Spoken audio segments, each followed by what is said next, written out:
তুমি কার পেটে হইছো বাবা?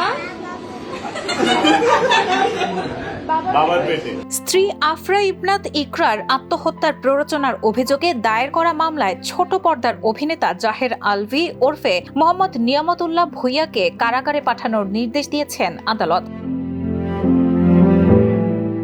বৃহস্পতিবার 18 জুন ঢাকার মেট্রোপলিটন ম্যাজিস্ট্রেট কামাল উদ্দিনের আদালতে আত্মসমর্পণ করে জামিন আবেদন করেন এই অভিনেতা। তার পক্ষে আইনজীবীরা আদালতে জামিনের পক্ষে বিভিন্ন যুক্তি তুলে ধরেন। তবে শুনানি শেষে দুপুর 2:30টার দিকে আদালত জামিন আবেদন না মঞ্জুর করে তাকে কারাগারে পাঠানোর আদেশ দেন। মামলার নথি অনুযায়ী গত 28 ফেব্রুয়ারি রাজধানীর মিরপুর ডিওএইচএস এলাকার বাসা থেকে জাহের আলভির স্ত্রী আফরা ইবনাত ইকরাকে ঝুলন্ত অবস্থায় উদ্ধার করা হয়। পরে তাকে কুর্মিটোলা জেনারেল হাসপাতালে নেওয়া হলে চিকিৎসক মৃত ঘোষণা করেন। এই ঘটনায় নিহতের বাবা কবির হায়াত খান বাদী হয়ে মামলা দায়ের করেন। মামলায় অভিযোগ করা হয়, দীর্ঘদিনের পারিবারিক কলহ ও নির্যাতনের কারণে ইকরা আত্মহত্যা করতে বাধ্য হয়েছেন।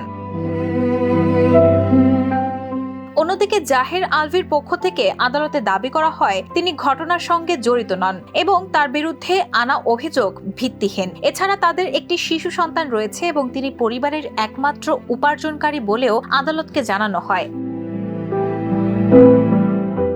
মামলার পর জাহের আলভি দেশের বাইরে অবস্থান করছিলেন। পরে উচ্চ আদালতের নির্দেশনা অনুযায়ী দেশে ফিরে নিম্ন আদালতে আত্মসমর্পণ করেন। এর আগে একই মামলায় তার মা নাসরিন সুলতানা আত্মসমর্পণের পর জামিন লাভ করেন। Desk report, the news.